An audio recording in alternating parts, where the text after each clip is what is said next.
My stepdaughter made false essay accusations after I refused to give her money. So I took legal action to expose her lies. I'm a 45-year-old guy with a steady job at a small manufacturing company. Never in my wildest dreams did I think my whole life would get turned upside down just because I said no to someone. I'd been married for 3 years to a woman who brought her daughter, Chris, into our lives. When Chris first came into my life, she was quiet and withdrawn. I tried to give her space while showing I cared through occasional gifts, designer clothes, a new phone, things like that.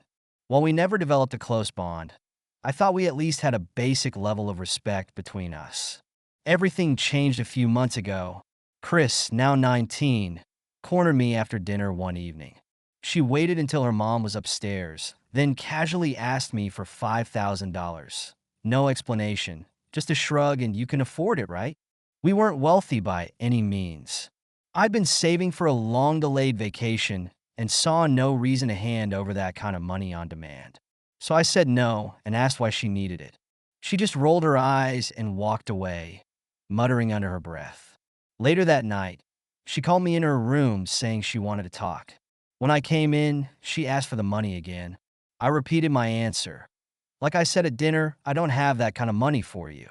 Her response was chilling. You'll regret refusing me. The next morning, everything fell off. My wife wouldn't look at me, and my stepdaughter glared like I'd committed some terrible crime. Then my wife stormed into the living room, eyes blazing with fury, demanding to know what I'd done to her daughter the night before. When I asked what she meant, she hit me with accusations that made my blood run cold, claims that I'd made inappropriate advances, that I'd tried to corner her daughter physically. My wife showed me footage from the camera in Chris's room. It showed me entering the room, but conveniently cut off after that. My heart was pounding as I insisted this was a disgusting lie. I wanted to call the police, get everything properly investigated. But my wife's reaction sent chills down my spine. She didn't want an investigation. She just blindly believed her daughter, hurling threats and insults at me. She was completely convinced by that deliberately edited video. When I tried explaining this was about money, she accused me of gaslighting them. Meanwhile, my stepdaughter hovered nearby, smirking subtly whenever my wife's back was turned. That smirk told me everything. This was deliberate. My refusal to pay had triggered something ugly in her. My wife ordered me to pack my bags and leave our home, or she'd report me. I stood there stunned, facing two women I thought valued honesty, now painting me as a monster. I knew I needed help. I called a lawyer who'd previously helped me with a minor property dispute. He saw me immediately, and after hearing my story, laid out the harsh reality. If my stepdaughter made formal accusations, I'd be facing a serious legal battle. False accusations are tough to fight, but not impossible.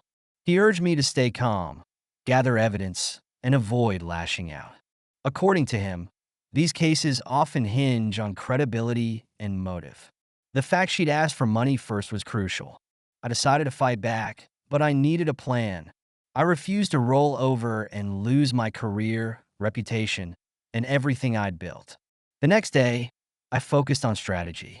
When I left the house, my wife had made it clear I wasn't welcome. I carefully gathered some belongings, trying not to appear hostile or confrontational.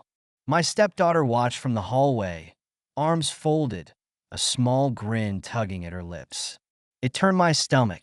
She clearly understood the power of her accusation, how a single word could wreck a man's life. Yet there she stood, smirking like she'd won some kind of game. I moved into a modest motel room a few miles away and started combing through old text messages and emails. Nothing explicitly connected her money request to the accusation, but I knew I needed more. My lawyer advised against meeting either of them alone, but suggested that carefully recorded conversations, if legal, could help. In my state, I could record phone calls as long as one party consented. That night, I tried calling my wife to reason with her, to ask for mediation. She answered furiously, spitting threats but refusing to discuss details, just repeating, "You know what you did." I recorded every word. While that conversation yielded nothing useful, I noted her complete refusal to consider evidence. The next day, I tried reaching out to my stepdaughter directly with a carefully worded text. Can we talk about what happened? If you feel I've wronged you, I'm willing to listen, but I'm confused. You asked for money, I said no, and suddenly these accusations appeared. I'd like to understand. Hours later, she replied, stay away, or I'll post the video on social media. Perfect. Another threat to add to the evidence. I forwarded it to my lawyer, who said it was a good start in showing a pattern of threats, but we needed something clearer. Following his recommendation, I hired a private investigator to look into whether my stepdaughter had done similar things before or if there were witnesses to her entitled behavior who might support my version. It was expensive, but with my reputation and freedom on the line, it was worth every penny. Meanwhile, suspecting my wife might be trying to frame me for a financial settlement and divorce, I took preemptive action. False accusations can force a man to flee, to sign anything to avoid jail, especially when the accuser threatens to escalate. To counter this, I immediately filed a petition with the court for a formal hearing. If they wanted to accuse me, they'd have to do it under oath, where false statements could bring perjury charges. The tension escalated when I received a letter at the hotel's front desk from my wife's lawyer, suggesting I should settle amicably by paying a large sum to keep matters private, essentially hush money. The irony nearly made me laugh. They wanted me to pay to protect myself from their own lies. I took that letter straight to my lawyer. Now we had something tangible, an attempt at extortion. Armed with the hush money letter, my lawyer helped file a formal response. We contacted her lawyer, stating we were aware of the false accusations, had evidence of extortion attempts, and were prepared to involve authorities if they didn't cease immediately. The following morning, my stepdaughter took things to a new level. She posted the video on social media with a completely made-up story, claiming I was an abusive stepfather who had sexually assaulted her multiple times. The accusations spread like wildfire and were destroying my reputation. But then she messed up. She left me a voicemail trying to threaten me further. In it, she said something that would come back to bite her. If you had just given me the $5,000 I asked for, this wouldn't have gotten so bad. That voicemail was exactly what I needed. She had just admitted to blackmail. We took the voicemail straight to the police. My lawyer explained that while sexual assault accusations are taken seriously, so is extortion. We presented everything: the voicemail, the lawyer's letter, all communications. The detective listened carefully, asked questions, and noted this could be a case of attempted extortion through a fabricated assault claim. They'd need to investigate thoroughly. A week passed with Chris's video spreading rapidly. Then I started getting calls from relatives. Not only was the video circulating, but my wife was spreading rumors too, telling people I was dangerous, using the video as proof. Some relatives reached out concerned. I calmly explained the situation, even played the voicemail for a trusted cousin, who was shocked and agreed to testify if needed. People who knew me well found it hard to believe I'd do something so vile. But those who barely knew me might believe the lies. I realized public perception could turn against me without careful action. Then the private investigator came through with crucial information. My stepdaughter had a history of manipulating people for money, including an ex-boyfriend who left town after she drained his savings, and a former friend who said she demanded cash to keep quiet about fabricated drama. These past victims found me through the video Chris posted on social media, recognizing the same tactics she'd used on them.